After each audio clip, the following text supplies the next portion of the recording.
You're listening to Tonebender's Sound Design Podcast, presented by Sound Ideas. This is the show where we talk with the sonic artists behind our favorite films, games, and series. The NAB show is one of the biggest gatherings of professionals working in media, post-production, and broadcast, and it's happening this month in Las Vegas, with exhibits opening April 19th and running through the 22nd. If you're attending the show, make sure you stop by Sound Ideas booth at N1413 at the Las Vegas Convention Center. Sound Ideas has been creating and distributing professional sound effects libraries for decades, and NAB is a great chance to meet the team and see what they've been working on. Reach out to Sound Ideas to get a free pass to the NAB show by emailing contact@sound-ideas.com, and make sure you visit them at booth N1413. Hello and welcome to Tonebenders. My name is Tim Muirhead, and I am excited to talk to the supervising sound editors from Project Hail Mary. I saw the film and I didn't really know what I was in for, as I've not read the book. I thought I was seeing a sci-fi film along the lines of maybe Star Trek, but that's not what I got at all. This is a very different animal. Although it is obviously science fiction involving a spaceship, it's actually steeped in technology that feels like it's within our current reach. The main relationship in the film is between two characters that do not share a common language, and it falls on the sound team in a very important way to make us relate to them and to make us really care, specifically for Rocky. Today I'm going to be talking with Project Hail Mary's supervising sound editors about how they approach this massive task. So let's meet them now. First up, we have Erik Aadahl. Erik, it's great to have you on the show again. Welcome. Thank you. Great to be here. And joining Erik, we have Ethan van der Rijn. It's great to see you too, Ethan. Yeah, thanks so much. Great to be here. You've both been on Tonebenders actually 4 times previously to talk about really sound-focused projects like A Quiet Place, The Creator, Bumblebee. This is another film that relies on its sonic world to be believable in order for the film to work at all. We're definitely going to talk about Rocky and what a challenge that must have been. But first, I want to talk about the sound of Mary, the main spaceship in the film. I had a gentleman on the show recently named Michael Shapiro last year, and he's worked on countless Star Trek projects. And he told me that Star Trek's tech sounds throb, Star Wars tech sounds tend to flutter, but this ship kind of stays away from that type of sci-fi synthy sound for its ambiances and its engines. It's more grounded and feels like it's technology that we kind of have around us today that's just been adapted. I was wondering if maybe you could talk to me about how you decided to take that approach and how you tackled it. Yeah, from the very beginning, one of the things that Phil and Chris talked to us about is keeping the sound for the movie as realistic as possible, as grounded as possible. They wanted it to feel almost documentary in style, verite, as if, everything that you're hearing was actually recorded in the real environment. So we really strived to record and edit sounds that really could convey the realness and the grittiness and the messiness of what life is up in space. So we went to JPL and recorded all kinds of sounds there. We also had access to a bunch of sounds that were recorded up on the ISS space station. And I was surprised, actually. That was a good sort of educational experience for me, listening to the ISS sounds, because I didn't realize how messy things really do sound up there, with all the fans going. And it's definitely not clean sounding. It's a very noisy up there. That was sort of a good education in terms of when we started building the world of the Mary, in terms of how to really think about keeping it grounded and real and visceral. Like Ethan said, Phil and Chris really wanted the Mary to kind of have a personality and have an audience be able to close their eyes and hear shifts between different environments through the ship. One of the helpful tools we got were schematics of the Mary. This was an international mission to put together this ship. Each component is built by different countries. So, the med bay is built by Thailand, the cockpit is Czech Republic. There should be kind of a sonic signature to each environment. based upon what the purpose of that environment is. So the beginning of the movie, you kind of get like a quick cliff notes of those shifting environments as Grace is coming to his bearings and exploring this place that he has amnesia. He doesn't know where he is and what's going on. And the sound is kind of helping us through those different environments. JPL was super generous with... JPL is the Jet Propulsion's laboratory? Is that JPL? Yeah, NASA's Jet Propulsion Laboratory based in Pasadena. We got to go into their robotics labs, their booster and thruster test facility called the Robodome. We had actual sort of like jet propulsion technology that they were testing and calibrating. Got into their oceans labs where they had spectrometers, which actually went into the movie for Dr. Grace's tool to identify xenonite for the first time. Then we used just some other tricks for creating, we wanted like condenser coils for coolant systems. So we're using like home refrigerators that we'd pull off the wall and get right into those coils and get the pressure and the rattles and the realistic kind of grit to make it sound, as Ethan mentioned, like it was captured in that location. That was a very common term that Phil and Chris would use during the design process and on the mixing stage. They wanted it to feel captured. Like there was a documentary crew up in space on this ship capturing all of the sounds in real time. So they needed a realism and a grittiness that makes you believe that this is a physical thing that's not bleeps and bloops and high tech. We've done movies and sci-fi where, everything is so pristine and clean and every button has the coolest little bleep and bloop. And this was very different. We wanted it to sound very physical and, there's relays and advanced electronics. And Phil kept saying, this is not a Mac, this is a PC. It's pieced together from all these sort of different pieces and components. That's a little bit on Mary. So when you say you went to the Jet Propulsion Laboratory and other places within NASA, I'm assuming you mean you went with microphones and recorded, right? That's right. Yeah. Yeah. So how do you plan for that? How big is a crew that you bring with you and how many microphones? So that was a 3-person crew, and our two main kind of workhorse microphones were, my favorite microphone was just a Neumann MS-191, which you're able to bring back into the studio and decode that MS image for, if you want a really nice wide open signal or you really want to like shotgun zoom into something very specific like the spectrometer sound, which was actually a very small sound that needed to get an inch away from it. They wouldn't even let us like look at it. It had to be kind of covered with some top secret stuff there. We recorded 192 kilohertz, which gives us the latitude to be able to manipulate the sounds when we get back into the studio. And our other workhorse mic was a Sanken 100K, which we kind of nickname our scientific mic because it captures those frequencies way up above human hearing and gives us a lot of latitude with sound design. So, and it was really funny because in the Robodome, one of the lead engineers was fascinated by, he's like, okay, what kind of microphones are you bringing? Like, what's the polar pattern on that one? And he'd be like, oh yeah, the Neumann, it's like a figure 8, for the sides and then a hypercardioid for the center. And he was geeking out on it. And I was like, how funny. Like, I'm the one who's supposed to be geeking out, getting to go to JPL and meet these people. That was a fun little experience.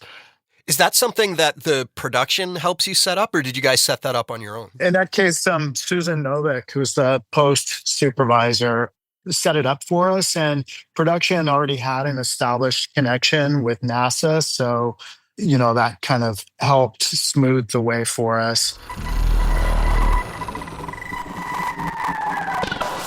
If you are a regular listener to Tonebenders, you've heard me mention the O-Mini miniature omnidirectional microphones from Chris Trevino. I've talked about how I love the neutral frequency response and how they are ultrasonic capable, allowing me to really bend and shape and have a lot of fun with my recordings in post-production.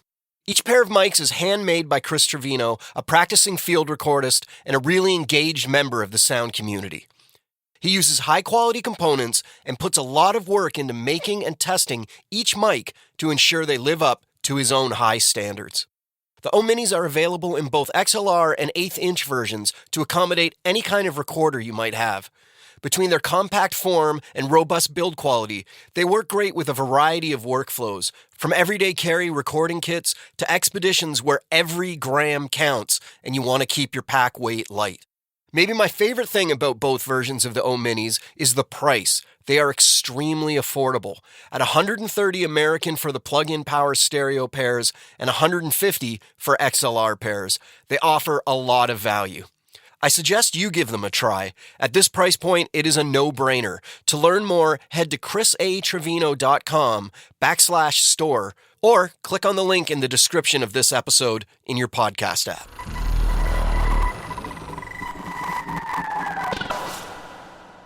An interesting question maybe for you guys is, how do you split? You're both listed as supervising sound editors, but how do you guys split up the role of supervising sound editor? Does one of you tackle one section of the film and another tackle another section? Or do you split food groups up? How do you work together, I guess?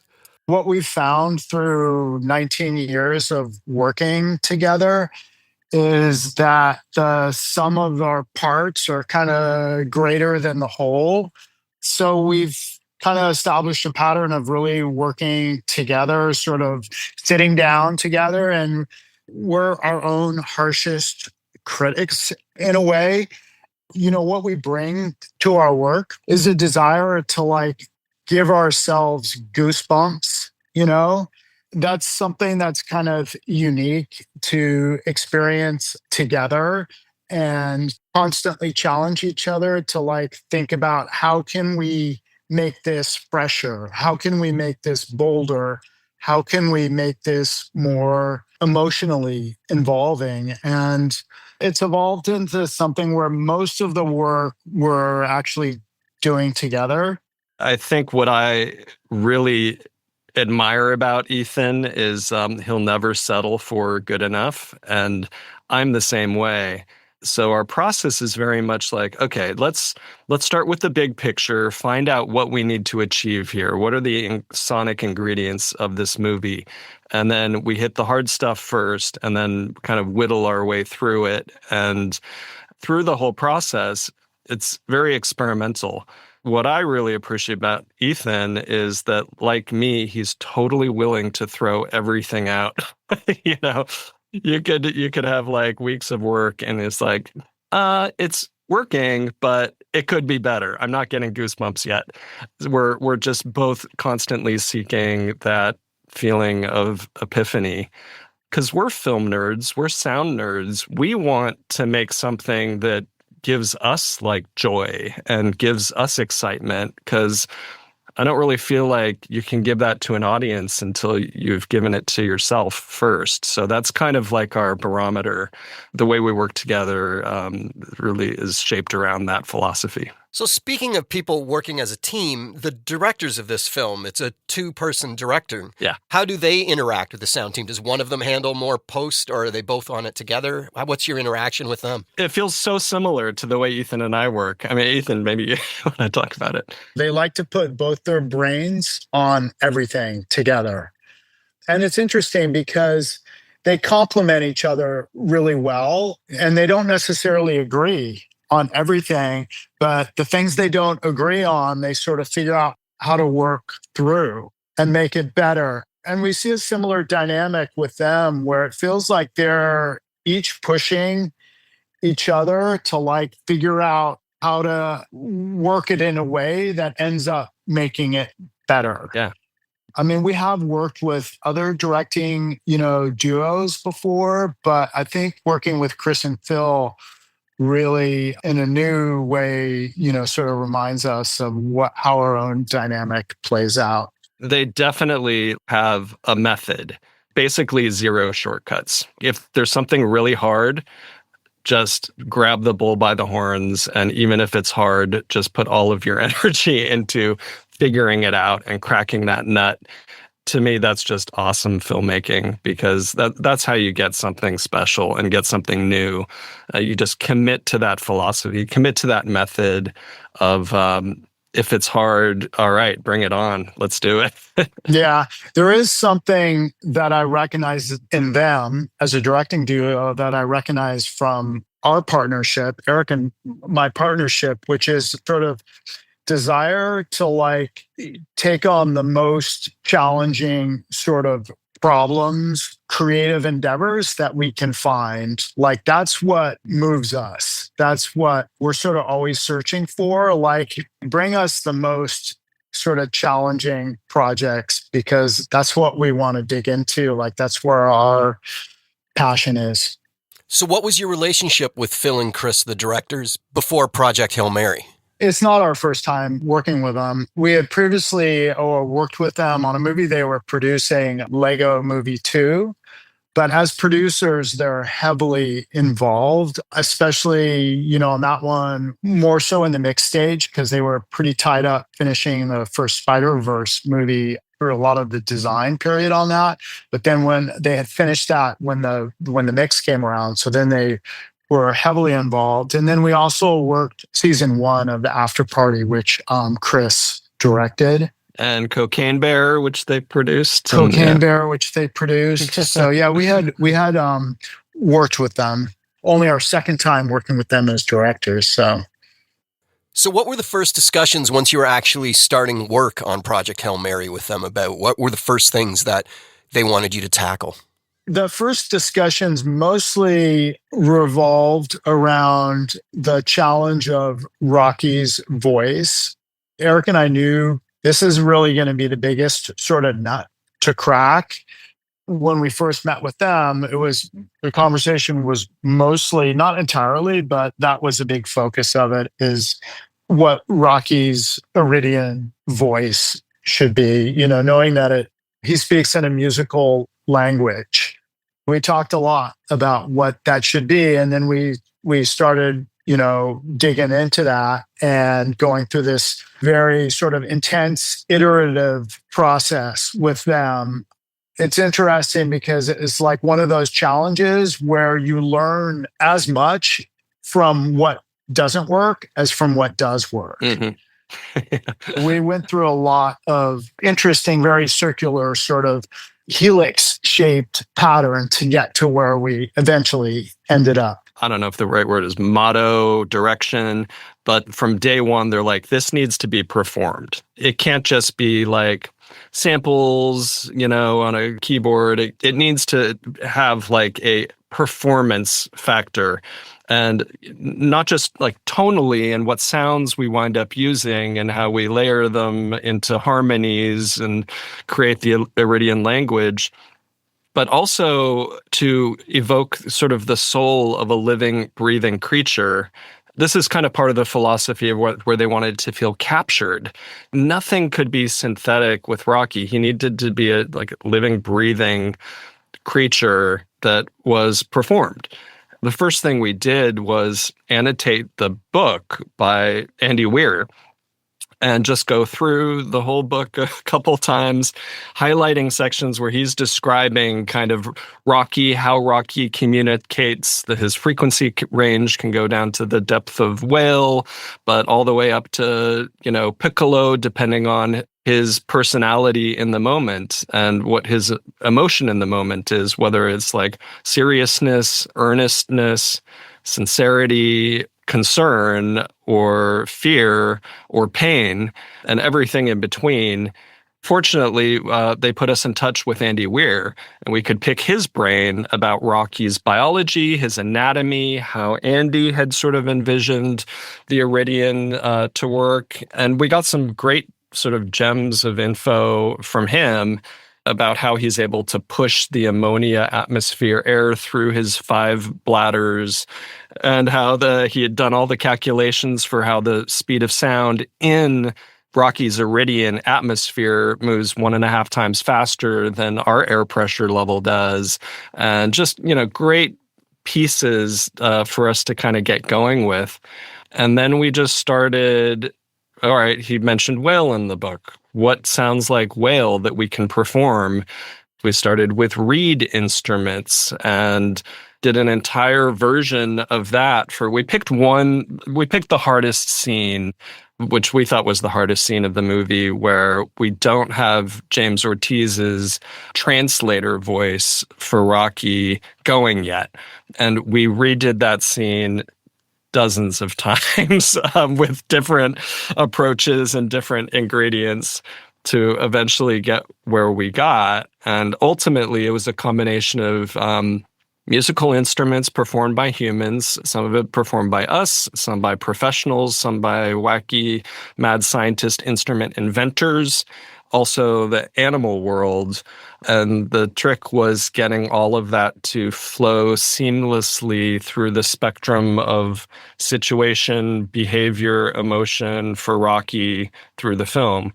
Because compared to some other creature movies we've done, like Godzilla, for example, if you add up every Godzilla vocal in the whole first movie, maybe you get 2 minutes. Like it's not a lot. They're iconic, they're important, they're really critical, but it's not like you have a main character that's on screen for, an hour and a half, 2 hours with a whole invented language. That is sort of the key to what made this so different than other creature movies that we've worked on, is the fact that we really were inventing a language, where we wanted to have the consistency of words throughout the movie. It was tricky, like trying to figure out, do we start by creating the language or do we start by creating the voice and the sound? And we realized we need to start with getting the actual tone and sound of his voice first. And then once we had sort of locked in on that, we were able to sort of expand out into creating the vocabulary. Those two processes were kind of happening in tandem once we had honed in on a sound that felt like it was really connecting with who this being really is in his soul, that felt right emotionally and tonally. There's 250 words featured in the movie from his language, from the script. Whenever during the process, Phil or Chris would go, "Oh, hey, the word for that, can we hear some new options on that?" And we would like change the word for that. And then we had to go, okay, we need to now apply that to reels 3, reel 7, reel 9, and oh, wow. and so it was a constantly moving and evolving challenge. When did you come on the project? Was it all shot, or were you working ahead of time? It was shot, and yeah, we came on the summer of last year, and then finished this January, end of January.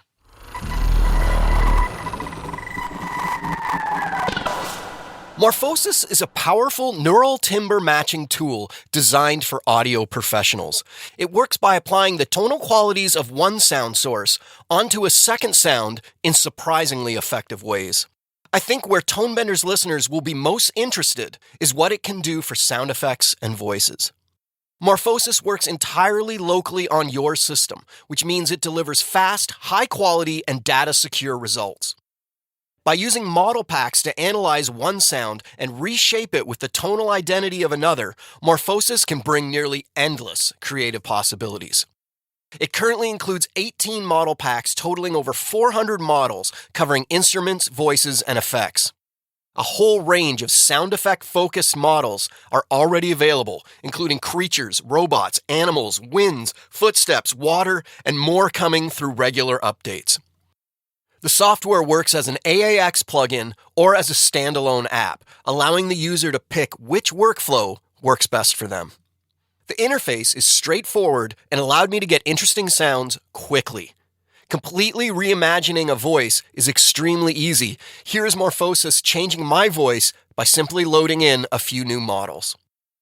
I personally had a blast designing new wind sounds using the stems from the score of a project I'm working on as the source.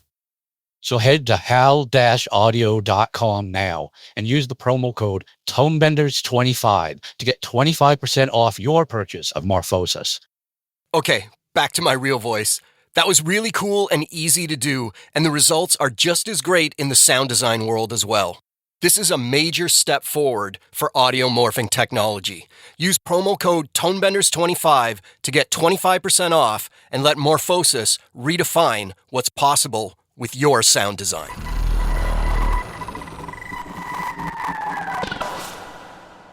When you're first starting to see these pictures come in, and it's a character with no face, no mouth, no discernible way of transmitting sound.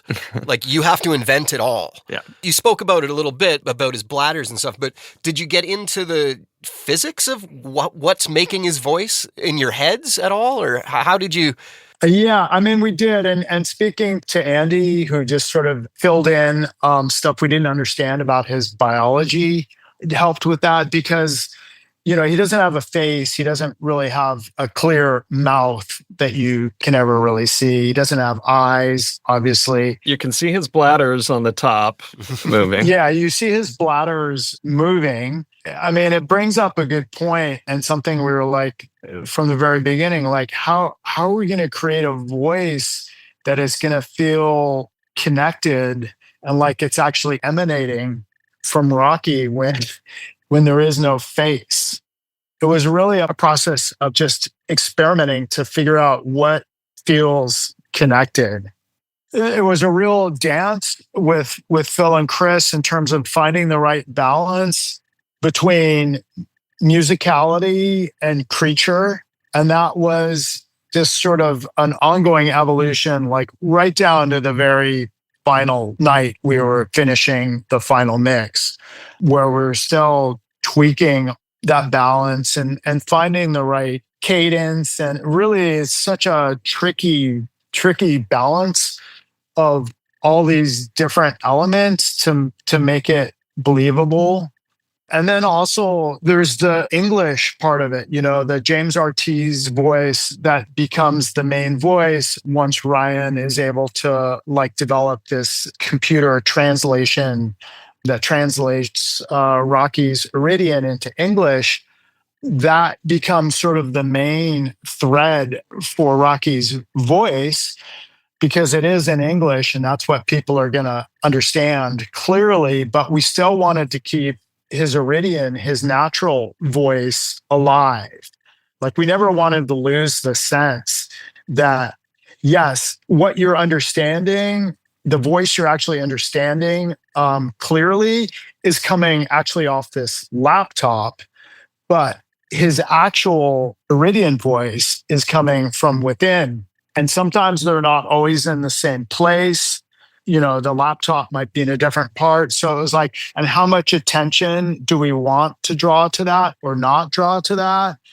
How much sort of delay do we want to build in to when he's speaking in Eridian and when the translation happens? So there's a lot of elements to balance, and it was all situational in terms of what the balance needed to end up being, you know, scene to scene, but also, you know, sentence to sentence and sometimes word to word. It was a deceptively tricky sort of endeavor. When we first started, I think we were leaning more for Rocky's Eridian language into the animalistic kind of universe. And to me, one of the big key kind of milestone moments for figuring Rocky out was a comment from Chris. And he's like, make him pretty. And I thought, oh, yeah. I mean, he's communicates through a musical language. How about that? You know, the reed instruments, we're not quite doing it in a way that was believable, connecting to visually what we were seeing. We found that like more flute-based instruments like ocarina and jug were helping, the breadth of those were helping us connect his sound to his body in a much better way. And once we got their sign off on that, then we could hit the ground running with expanding beyond just the first scene that we were working on. And then another little experiment we did was one of our sound designers, Dave Whitehead, built this transducer rig using granite rock slate and taking the transducer with the audio we had then designed for the scene, resonating the rock with it and re-recording it. That gave sort of like this, okay, it's coming out of a rock body. And then in certain parts, we like dialed that up, dialed that down, took it out completely, just depending on context and what we kind of needed for the moment. Dave Whitehead's a friend of the podcast, and he created one of the greatest cinema languages ever in District 9 for those aliens. So yeah, one of my favorites. I can see why you would get him involved quickly on this, something like this. He would be perfect for it. He tried a complete vocal version of Rocky just using his mouth, in the beginning. Wow. Which, we didn't wind up using any of it, but it helped with certain moments creating an architecture for like behavior, tone, because you're acting with sound for Rocky. We're doing a performance. So it was very critical to the process that we thought of ourselves as actors in that way. Certainly, that's how Chris and Phil directed us, as if we were actors, not sound designers. He's directing us like actors. Yeah, and I'll just add to that Chris and Phil actually did their own version of that in one little scene. Yeah. They both performed what Rocky was saying, and that was sort of just really helpful to us in terms of like figuring out the direction of where the language needed to go. That was you're pointing, not tapping scene. Yes. Right. I think one of the ways that your language was so successful is as the film goes on, there are moments where we don't get the translation, as you say, because you're in another room, but everyone in the theater knows exactly what he's saying. Yeah. It just works. It's really impressive. I was going to say card trick, but it's a lot of work. It's not a trick. It's you guys busted your asses on it, I'm sure. I've been calling it was a Hail Mary for us. Of course. Like, how are we going to do this? And Ethan's been calling it like a magic trick. And I think that's very apt.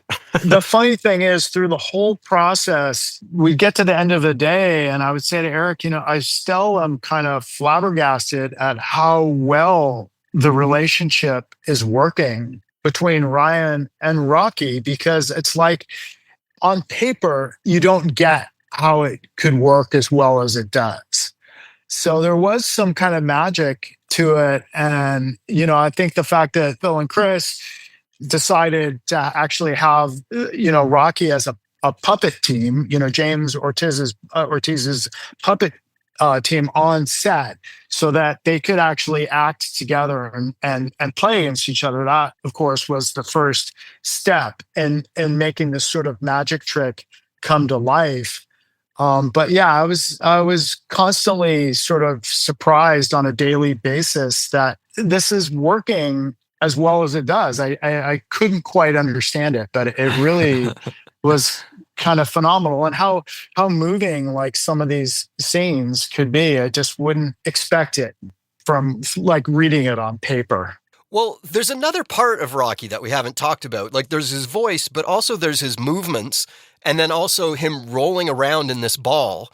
And since he's a puppet, I obviously wasn't on set, but I'm assuming the sets were all lifted up so the puppeteers could be underneath, which would make all of the footsteps and stuff of the actual set be hollow and probably not very usable. I'm guessing. I don't know. We didn't use any production audio for Rocky himself. For when he's in his hamster ball to be able to survive the Grace's atmosphere in the Merry Ship, that's all computer graphics. So I thought they did an amazing job seamlessly transferring from puppet to computer-generated Rocky and back again.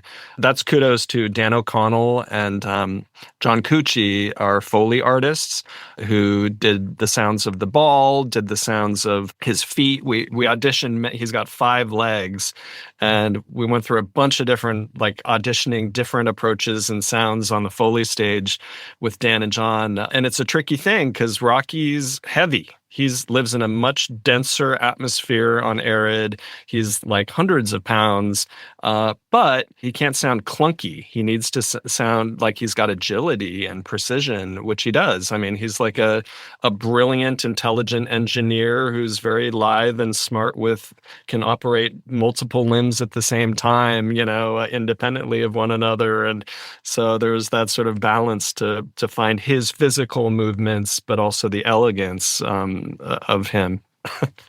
There were some scenes in this film that visually are so stunning. They're like something I've never seen before. Particularly when they are capturing the astrophages. I just saw the movie. There's the Petrova line outside of Tau Ceti E, and then there's the Taumiba collection when they drop their fishing line into the atmosphere. Both those scenes were so visually stunning that the pressure is on the sound team to match that. You lived up to that pressure. You exceeded it in many ways. This film has aspects of science fiction, obviously, but it also kind of has an aspect of Castaway, of someone being all on their own. Mm-hmm. It also has aspects of E.T., of us falling in love with this creature that we never expect to fall in love with. The movie has so many kind of tentacles reaching out into film's history, but what it brings back with all that is this new ideas, new emotions. It really knocked me on my ass when I watched this film. I really enjoyed it. Thanks so much. Thank you so much. Just to add one last thought, this movie is about communication. Sound is communication. It's how we connect and how we understand each other. And what I love about Andy Weir's book and the script that Drew Goddard was able to make out of it is that at its heart, its optimism comes from that sort of joy of connection and what is possible when we work together. Awesome. That's a great way to end it. Thanks for talking to me today. It was great talking to you again, guys. Thank you. It was a pleasure, Tim. Thank you. Cheers. Thanks. The NAB show is one of the biggest gatherings of professionals working in media, post-production, and broadcast, and it's happening this month in Las Vegas, with exhibits opening April 19th and running through the 22nd. If you're attending the show, make sure you stop by Sound Ideas booth at N1413 at the Las Vegas Convention Center. Sound Ideas has been creating and distributing professional sound effects libraries for decades, and NAB is a great chance to meet the team and see what they've been working on. Reach out to Sound Ideas to get a free pass to the NAB show by emailing contact@sound-ideas.com, and make sure you visit them at booth N1413. Have a great time at NAB, everybody. Tonebenders is produced by me, Timothy Muirhead. Theme music is by Jim Guthrie. You can reach me via email through info@tonebenderspodcast.com. Follow Tonebenders on Instagram to stay on top of new episodes. If you like the show, you can help us out by spreading the word to your friends and colleagues, or leave us a tip. Just go to tonebenderspodcast.com and click support.